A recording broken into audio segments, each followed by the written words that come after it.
আমার নাম Alyssa Brennan এবং আমি আজ এখানে আপনার সাথে যুক্তরাষ্ট্রে সামাজিক সফলতার জন্য কিছু টিপস সম্পর্কে কথা বলতে এসেছি। শেষে আপনি 3টি সংক্ষিপ্ত প্রশ্নের উত্তর দেবেন যাতে প্রমাণিত হয় যে আপনি আজ আমার সাথে যা দেখেছেন তা বুঝতে পেরেছেন। এজন্য এটি গুরুত্বপূর্ণ যে আপনি যে ভাষায় সবচেয়ে ভালো জানেন তা নির্বাচিত করুন এই ভিডিওর অনুবাদ শোনার জন্য। আমরা খুব খুশি যে আপনি যুক্তরাষ্ট্রে এসেছেন। নতুন একটি দেশে যাত্রা শুরু করা অনেকটা ভীতিকর হতে পারে, কিন্তু আপনি একা নন। আমরা চাই আপনি নিরাপদে থাকুন এবং আপনার নতুন জীবনের শুরুতে আপনার যা দরকার তা পেতে সাহায্য করতে। যুক্তরাষ্ট্রে বাস করার জন্য কিছু গুরুত্বপূর্ণ বিষয় জানুন। 1. আপনার সোশ্যাল সিকিউরিটি নম্বর ASSN রক্ষা করুন। যুক্তরাষ্ট্রে আপনি সোশ্যাল সিকিউরিটি নম্বর বা ASSN নামক একটি নম্বর পেতে পারেন। এটি এই দেশের মধ্যে আপনার ব্যক্তিগত পরিচয়। প্রতিটি আমেরিকানের একটি নির্দিষ্ট নম্বর আছে।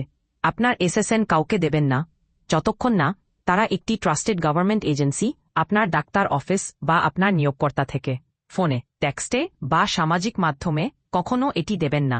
যদি কেউ আপনার নম্বর চাইলে এবং আপনি নিশ্চিত না হন কেন, প্রথমে সাহায্য চান। আপনার কেস ওয়ার্কার, শিক্ষক বা একটি ট্রাস্টেড ফ্রেন্ড সাথে কথা বলুন। যদি কেউ আপনার SSN চুরি করে, তারা আপনার টাকা নিতে পারে, আপনার নামে অ্যাকাউন্ট খুলতে পারে এবং আপনার জন্য বড় সমস্যা সৃষ্টি করতে পারে। 2. আপনার EBT কার্ড নিরাপদে রাখুন এবং এটি শুধুমাত্র খাবারের জন্য ব্যবহার করুন। অনেক পরিবার EBT কার্ডের মাধ্যমে খাবার কেনার জন্য সাহায্য পায়। এটি ইলেকট্রনিক বেনিফিটস ট্রান্সফার এর জন্য দাঁড়ায়। এটি মুদি দোকানে একটি ডেবিট কার্ডের মতো কাজ করে। আপনার EBT কার্ড নিরাপদে রাখুন এবং আপনার PIN, আপনার গোপন নম্বর, কাউকে দেবেন না। এই কার্ড দিয়ে আপনি শুধুমাত্র খাবার কিনতে পারবেন। অ্যালকোহল, গরম খাবার বা সাবান বা ডায়াপারের মতো অখাদ্য আইটেম নয়। যদি কেউ আপনার কার্ডের জন্য নগদ প্রদানের প্রস্তাব দিয়ে, তাহলে না বলুন। এটি অবৈধ এবং আপনার সুবিধা কেড়ে নেওয়া হতে পারে। সবসময় আপনার কার্ডটি সুরক্ষিত স্থানে রাখুন এবং নিয়মিত আপনার ব্যালেন্স চেক করুন।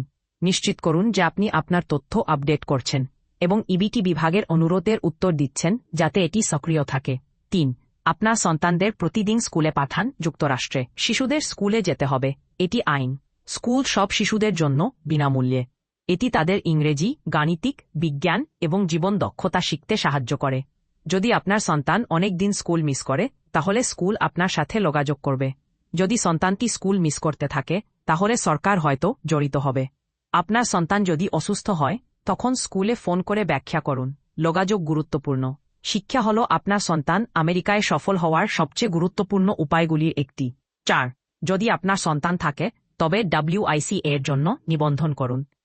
WIC হল মহিলা, শিশু ও শিশু বিনামূল্যে পুষ্টি এবং স্তন্যপান প্রোগ্রাম। WICA আপনি পুষ্টি বিশেষজ্ঞদের সঙ্গে দেখা করবেন এবং এটি মহিলাদের এবং শিশুদের জন্য বিনামূল্যে খাবার দিয়ে। একটি অ্যাপয়েন্টমেন্ট নির্ধারণের জন্য আপনার স্থানীয় WIC ক্লিনিকে যোগাযোগ করুন। 1-800-800-952512 এন নম্বর। দৈনন্দিন জীবনের মূল বিষয়গুলিতে শিখুন। আপনার সফল হওয়ার জন্য কিছু মৌলিক অভ্যাস এখানে রয়েছে।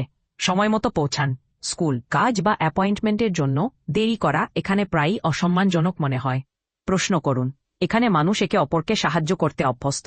কিছু ব্যাখ্যা করতে চাওয়ার জন্য ভয় পাবেন না। আপনার ডাকপত্র পড়ুন। গুরুত্বপূর্ণ নথি ডাকযোগে আসতে পারে, যার মধ্যে আছে বিল, সরকারি পত্র বা স্কুলের আপডেট। প্রয়োজনে এগুলি পড়তে সাহায্যের জন্য কাউকে জিজ্ঞাসা করুন।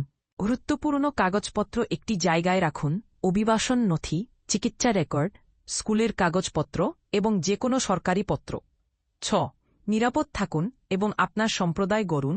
যাদের সাহায্য করার উদ্দেশ্যে ছদ্মবেশে আসে তাদের প্রতি সতর্ক থাকুন, কিন্তু চুরি করার চেষ্টা করে।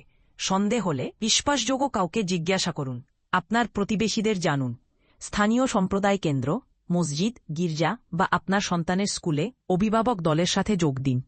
আপনি যদি কখনো নিরাপদ না বোধ করেন বা বিভ্রান্ত হন, আপনি জরুরি অবস্থায় 911 নম্বরে ফোন করতে পারবেন। পুলিশ, অগ্নিনির্বাপক বা অ্যাম্বুলেন্স আপনার সাহায্য করতে আসবে। যদি আপনার ইংরেজি পারফেক্ট না হয়, তবুও ফোন করতে সমস্যা নেই।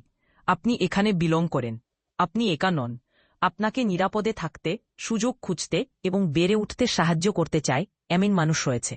নিয়ম শিখতে সময় লাগে, কিন্তু আপনি শিখবেন। এক সময় ধাপ। স্বাগতম আপনার বাড়িতে।